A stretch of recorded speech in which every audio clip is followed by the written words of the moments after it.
Allah redha kepada orang yang berpuasa. Kenapa Allah redha kepada orang yang berpuasa? Kerana apa makna puasa ni tuan-tuan? Imsak, menahan diri. Ada orang yang faham tentang tahan diri ini makan, minum dan berjimat pada siang hari.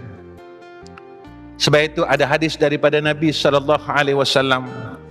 Ada orang yang berpuasa, tetapi dia hanya dapat lapar dan dahaga sahaja, tetapi dia tidak dapat apa-apa natijah daripada puasa tersebut.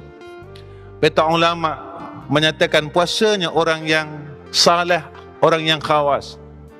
Iktibar daripada puasa dia dapat tahan dirinya tuan-tuan, anggota tujuhnya, daripada dia melakukan perkara yang Allah tidak redha. Dia boleh tahan matanya, telinganya, lalu dia bawa anggota yang tujuhnya kepada perkara yang Allah redha. Tangannya dulu tidak boleh tuan-tuan memegang Al-Quran.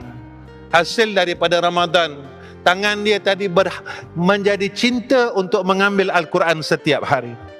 Matanya yang dulu tidak mampu untuk memandang Al-Quran, hanya memandang peti-peti televisyen, hanya memandang handphone yang ada di tangan.